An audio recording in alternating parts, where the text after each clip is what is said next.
Join me on the Business Immigration Benchmark, where I tackle all the immigration and global mobility challenges head on and provide direct, practical solutions. Follow us on Spotify and join the conversation.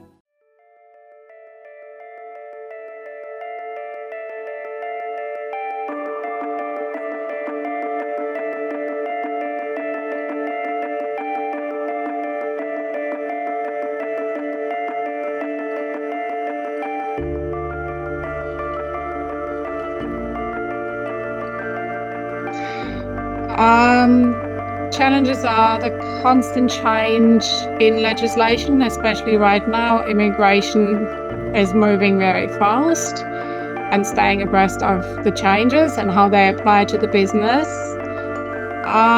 There are challenges also communicating to the business the changes in costs, because some of the business managers or the line managers, they work off previous information and happily go ahead without checking if there's anything changed, because in their minds, governments don't move. I believe global mobility will become more and more agile and flexible, and the concentration being on employees' productivity and also their well-being. For example, we are seeing in terms of more and more use of remote workplaces, hybrid workplaces, right, and use of technology as well. So that's where I see more in terms of it becomes more agile and flexible. I think going towards the future, how the mobility world will evolve, I think we will get more and more different flavors. You see also with what we've learned during COVID, that people get different ways of working for their employees at different locations, different personal needs. The balance of work and private life, that becomes a little bit different, I think, given all the different work setups that we currently have. And it will also ask from mobility specialists to put on a different mindset and really accommodate all those different flavors that we will see in the future. I believe this is in the long run, but I do believe that we are in a new globalization era, which would involve us turning into citizens of the world. So it's going to be very interesting to see how immigration laws all around the world start changing and enabling people to travel way more flexible than before. I'm really excited to see how global mobility is going to evolve in the next few years. I feel like it has evolved quite a bit in the last few years, and it's been a really exciting space to be a part of. I am really hopeful that in the next few years or decades, we see a movement by, the tax and immigration landscapes, as well as relocation programs, to better adapt to the mobile, remote, global workforce that I think is coming out very strong after the last few years that we've had. There are two main topics I'd like to cover. So the first one is economic conditions. So obviously we see at the moment, we have I feel, volatile, unpredictable economic conditions. So sitting in our respective roles, a lot of us have got global roles or regional roles. We'll see in some territories, we've been through the cost of living crisis, we're recovering. In other climates, we are actually going into that. I've seen that when I've been traveling overseas. So it's still very unpredictable. So what I see is companies are still being very sensitive and cautious about investments. And we then have another layer of the political side. Obviously, we wouldn't go into politics today in any detail, but you can see with the general elections, that has another layer of complexity. And all of this, it does affect our program. So we have what I've described as an era of unpredictability. So, we're looking at the impact that all of this macro climate has on the tax and immigration and legal landscape. That's obviously a challenge for all of us, having to navigate that daily, finding out there's a new change here, there's a new government there. Perhaps, like in the UK, the government's changed, we can see the tax regimes have changed. So all of that has an effect. So the question we will pose for the groups later is, what are you seeing?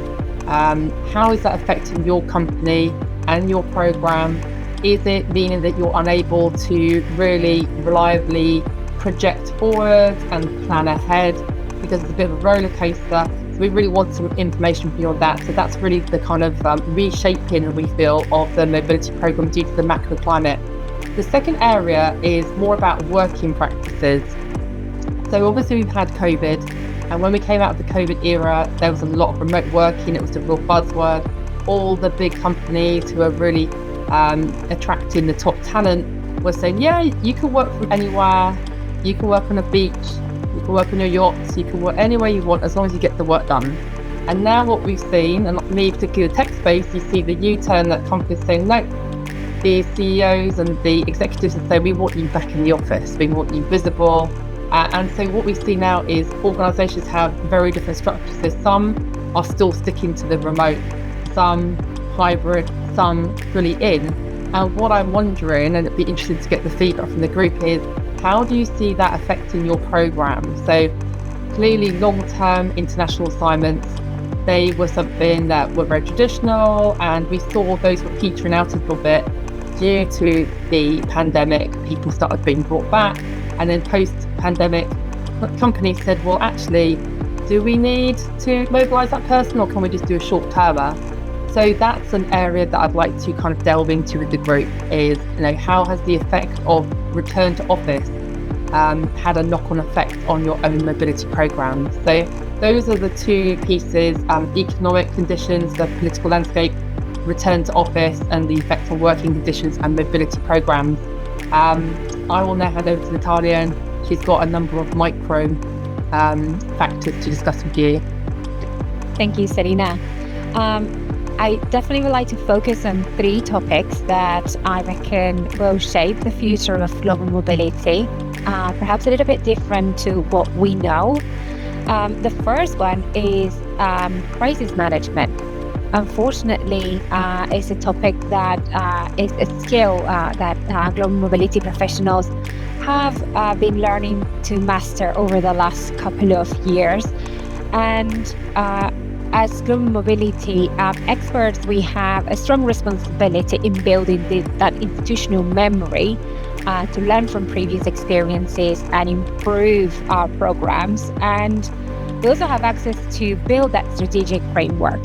So I would like to hear from you all. Where do you see that shaping? Where are the opportunities moving forward? Which are the lessons learned? On the flip side, we also have the integration of technology and the use of AI that it's here to stay, and I think it's one of those that we will also need to embrace and master as global mobility professionals. Now, how do we do that is a big question.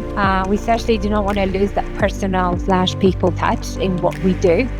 But at the flip side, our teams have access to a lot of information and data that we could do with the help of AI or technology, improve, make it better.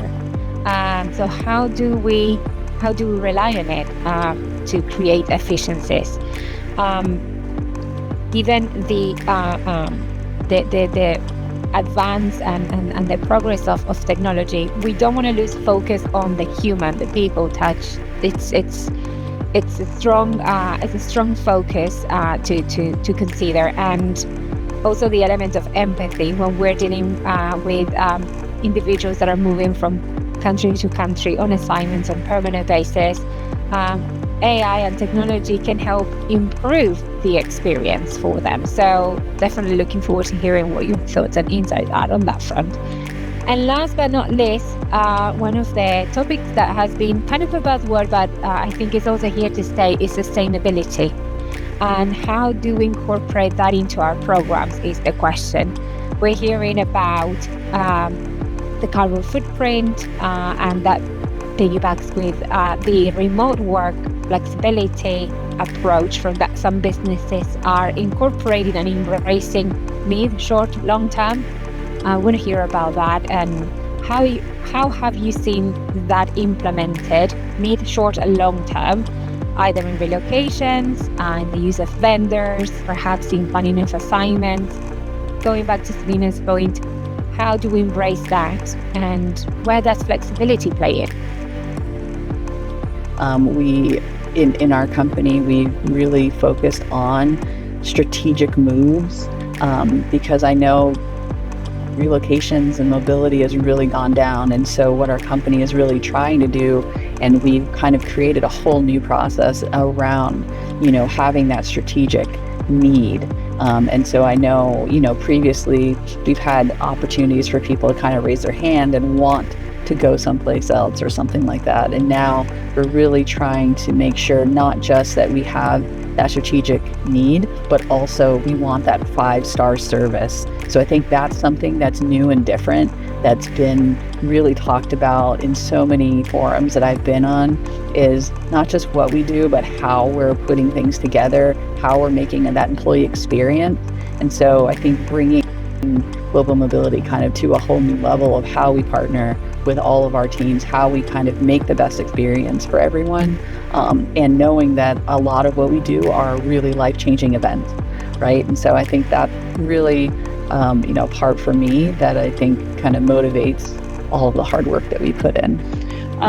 The future of mobility was actually an interesting question because I had a bit of banter with my other co-hosts today earlier, and that is mobility as a function has changed so dramatically over the years. For those of us who've been in it for a long time, know that we've talked about the future of mobility just about every time something has happened because it just keeps changing. And that's what I really want to say. I think when I look at the future of mobility, there's the internal piece, right? That's how a company sees mobility, right? We started with maybe something more logistics and we've moved into good talent management strategies. We've been part of that conversation.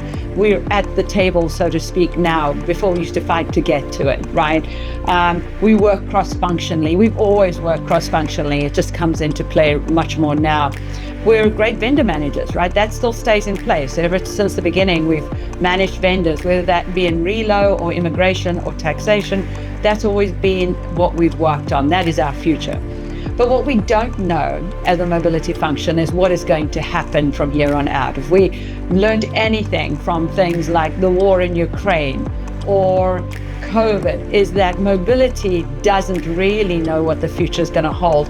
And that's what makes us really unique, in that as these things happen, when the company needs support to understand what needs to happen to people who are stranded in different parts of the world or need to get out of certain locations, they come to mobility.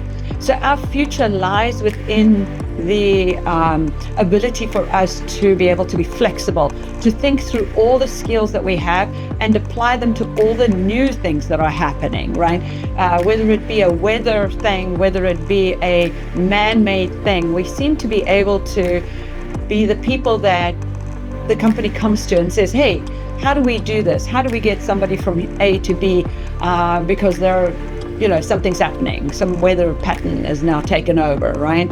And so I think that the unknown for me is really the future of mobility, is that I don't really know where we're going to go with this function. I don't really know what we're going to do from a role perspective. But what I do know is that everything that remained consistent up to now can be applied every single time to what is coming down the line. And we learn from that every single time. So I think that's where we're going with this, is that the future, let's see where it takes us, because we don't really know, but we'll learn from it.